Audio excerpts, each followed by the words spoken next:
been a clean slate for AEW as they have had no pay-per-views up to this point, but we are finally getting our first AEW pay-per-view with Aew Revolution, and it is Friday, and you know what that means. It is prediction time. So here is a brand new episode of Kimmy Talks Wrestling with my AEW Revolution predictions.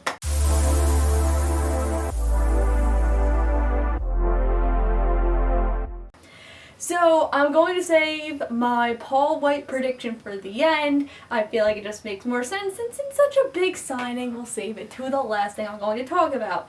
But to start off, we have the buy-in with Britt Baker and Reba versus Riho and Thunder Rosa. Now, if you've been paying attention to AEW socials, you know that Reba is trying to sell that she has some type of injury to get out of this match, and I believe that Reba will not be participating in this tag match, and it will be TNA Knockout Impact Champion Deonna Purrazzo. In real life, her and Britt are two best friends. I feel like this makes perfect sense to also open the revolving door, because it's been open for the men, and we've seen Private Party go to Impact, we've seen the Good Brothers on AEW, but I feel like it's time to open that door for the women, so I believe that Deonna Purrazzo is going to be Britt Baker's mystery tag team partner. But for the winner of this match, I am going with Riho and Thunder Rosa. I feel like Thunder Rosa is looking for retribution on Britt Baker, since the last time they met in the ring, Britt Baker won. So I'm going to go with them. Plus, I want to see Riho kind of have a strong point on Dynamite, since she did not win the AEW bracket. So I'm going to go with Riho and Thunder Rosa. And going from there, we go on with the match that is supposedly kicking off the card, which is the Casino Tag Team Battle Royal. I'm not going to name every single tag team on this because it has changed within the past couple hours, but just know practically every single tag team that was in that beatdown on Wednesday is in this match. But for my pick, I have two picks that I think are definitely going to make a big impact. My first pick is John Silver and Alex Reynolds. I feel like the Dark Order is really becoming a prominent factor on Dynamite, and they need some gold around their waist. I feel like the tag team titles is just what they need. I think it's time to give them an opportunity. I don't want them to wait until it's too late. The Dark Order is on such a prominent run right now. How could you not love them? So I'm going with Silver and Reynolds, but if that does not happen, I am going with Rey Fenix and Pac, another dynamic tag team. We saw them actually in a squash match this past week, and Pac and Rey Fenix obviously get the win. So I'm going with either one of those teams, but someone like Bear Country I'd be interested to see, and I'm really excited they're actually getting a spot on Dynamite because they're barely shown.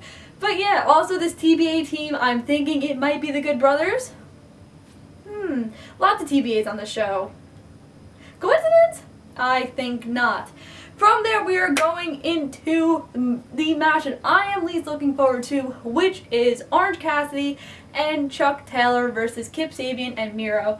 This match, I think, like I said, everyone is not looking forward to this. It is probably the weakest storyline-based match on the card, but just to get this feud out of the way, I think it's going to go to Orange Cassidy and Chuck Taylor, and probably in a 10-minute match. It's probably going to blow my expectations and yours out of the water, but I'm excited to see what can happen. I'm excited to see what they can do, but like I said, not really looking forward to this match, but Cassidy and Taylor need to get the win here. If you want to know why I keep looking down, the card is actually on the notebook, and I couldn't remember. There were so many matches, I couldn't remember every single one off the top of my head, so it's all on the notebook right here. Next, we move into the AEW Women's Championship match with Shida and Ryu, I think is how you say her name. I'm probably so wrong on this, but this was actually my first time seeing the Japanese side of the bracket. I did not watch it on YouTube, so I was very impressed, and I was shocked that Nyla lost. Very excited it happened though. But I'm going with Shida. I feel like in my heart it only makes sense that Britt Baker is the one to dethrone Shida of her AEW Women's Championship. This is probably going to be a really good match. I see this being one of those matches that we talk about that stabilize the women's division for what it is. I think that the whole tournament, the whole purpose of it was to introduce the fact that we have a lot of Japanese talent that because of COVID are not able to very much come to the States right now, and hopefully after COVID and as things are starting to open up again, we can have more of that. But that's probably going to be probably not going to be until 2022. But I see Shida taking the win, and hopefully Britt Baker dethrones her at Double or Nothing. Next, I believe, is the casino ladder match. If I could read my handwriting on this. The casino ladder match. We'll go there. This is another TBA. I'm really excited. If you don't know, the winner of this match actually gets a TNT title shot, and Darby Allin has to defend the title on Wednesday. And if he does not defend the title, he is actually getting dethroned of the title. So it's very interesting here. I think an Archer, a Sky have very good reasons that they should win, but because there's a TBA, again with that TBA spot, I'm actually going with whoever the TBA guest should be. I, like all of you, think it's going to be Ethan Page. I think it's a great get for AEW. He's such a huge star in the indies. But I'm also going to go with kind of an outsider guest, and I'm going to go with Shawn Spears. I feel like since Shawn Spears actually re-debuted this past Wednesday on Dynamite, and since we're hinting at that 4 horsemen like stable, I think it'd be great to put them kind of on top in a pedestal type thing and just have them start off fresh. I see Shawn winning this match, possibly going on to beat Darby Allin, and then having some really great matches until somebody like Ricky Starks dethrones him of the title. But another thing that I'd like to see, and I talked about this on the Bob Culture podcast, is if Miro comes in after this tag team match, is the 6th person, and wins this ladder match, and then dethrones Darby Allin as well. I think that'd be super cool, especially since, this past Wednesday, that Miro promo was pretty serious. Like, oh, you want me to be serious? I'll stand here and I'll talk in Bulgarian and I'll show you on Sunday how serious I can be. So that's another thing I see coming too. But Shawn Spears. I said it first, guys. I definitely said it first. Adam Page and Matt Hardy. So this is a feud I really wasn't looking forward to at first. I said it on the show. I just felt like, personally, I don't want to see Matt Hardy go after every single person, try to become like this huge stable. But what they're doing with this, the stuff they've done on BTE, the stuff they've done on Dark and Dynamite, have been absolutely phenomenal. But unfortunately, it looks like Matt Hardy's going to be losing all of his 2021 earnings. I see Adam Page taking the win here. I still believe that Adam Page will be the person, when crowds become a thing again, to dethrone Kenny Omega. And I feel like this is the start of this huge run for Paige, especially with the Dark Order in his corner. But remember, he's not part of the Dark Order. They're just friends. This is going to be a really good match, maybe going 15-20 minutes. This should probably be the 2nd or 3rd match on the card. But Adam Page, Hangman, and you can get a drink of whiskey to celebrate your huge win and all pure new money. I can't read my handwriting. It's so bad. Ah! Young Bucks. That's what that says. Tag team match. So obviously a very big prediction for a lot of people is that Santana Ortiz is actually going to win the Battle Royal, and they're going to challenge Jericho and MJF. I would agree with that, because I do believe that Santana Ortiz does deserve some type of huge push, because they have been here since before Dynamite started. But I just feel like the Young Bucks really just started their tag team run. I don't see them dropping it anytime soon, and I would love to see them drop it to a younger tag team, like an Acclaimed, a Top Flight, Bear Country, a younger team like that. And I know MJF is, pretty young in the business, but he is pretty established. So I would much rather see them drop it to a younger tag team than someone like Jericho. I mean, Jericho's already held the title. Does he really need to hold another one? I also see Sammy Guevara coming back and also causing him the title to very much implode the Inner Circle. So I'll go with the Young Bucks retaining. It's going to be a super kick party at Daly's place. Next, we have our street fight between Sting and Darby Allin versus Ricky Starks and Brian Cage.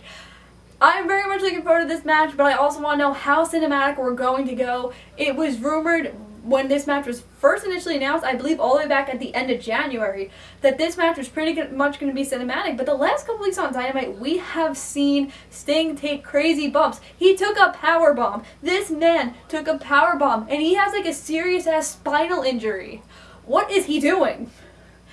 I still question how he was cleared. Anyway, I'm going with Sting and Darby here. I know that Team Taz really needs to go on a roll, and they need to be hot, especially because, they're not that bad people. They're actually pretty talented.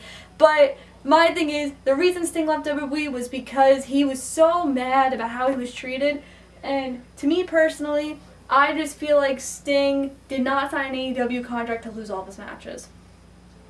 I feel like he's getting the win here, keep Sting off TV for a couple months, and then build him up for Double or Nothing, All Out, or anything else. But yeah, I don't know why I keep looking at my room. I'm home, guys, if you couldn't tell. But I'm excited to see how much of this match is going to be cinematic, what Sting is going to do. I feel like Darby's going to look more of a star in this match, and also Ricky Starks. And maybe Taz will get involved. We shall see. Why can't I read my handwriting? We're at the main event? Yes, we are! Lit! I can say everything else out of my heart. That exploding barbed wire death match is next, and it is our main event. If you've not kept up with socials, all the ropes are going to be made of barbed wire. They're literally taking out the ropes, and it's just going to be barbed wire. This is another match I'm really excited for. It's definitely different than most traditional World Heavyweight Championship matches on a pay-per-view. I definitely see Kenny getting the win here, even though this is Moxley's kind of house. And this is really his type of match. Obviously, he's taking some time off because Renee and his baby is due soon, so congratulations for that. But I definitely see this match being so crazy. Explosions, tables, barbed wire bats, thumbtacks, all of that stuff. I'm really excited. I think, like I said, it's definitely different in a way to attract different eyes, especially if you're a hardcore fan. And if you like blood, this is going to be your type of match. But I'm really excited for the Revolution pay-per-view. I believe this has a chance to be AEW's best pay-per-view to date. But with that, we have a huge announcement. Who is the newest signee to AEW? Now, I've been on Twitter the past 48 hours looking at everyone's theories. And I have some of my own. Number one, I at first thought it was going to be Mark Henry. Too obvious. Especially for AEW. Christian. Okay, he's, conflicting rumors of if he is actually signed to WWE. Like I said, before my camera shut off, I'm going to shock you all here.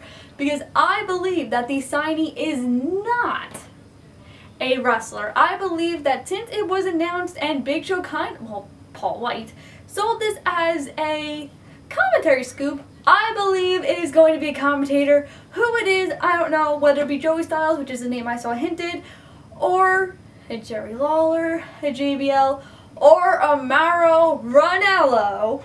I believe it's going to be a commentator. I don't see it being a wrestler. And that is my AEW Revolution prediction show. Like I said, I feel like this is going to be AEW's best pay-per-view debate to date. Make sure to like this video, comment what you guys think about Revolution, and who do you think the Big Show's signee is going to be? If you're gonna comment that, CM Punk. No, it's not. Make sure to subscribe, click this bell for notifications, and make sure to also check out the Bob Culture podcast, which is airing, I believe, after SmackDown on Facebook, to see a full pledge of predictions with me and Bill Dawkins, Kyle Masters, and Rob Williams. And we might have a special treat in store for our review show. So make sure to check that out too. Make sure to follow me on Twitter at Kimmy_WWE and Kimmy Talk Wrestling on Instagram. And I will see all of you guys later this week.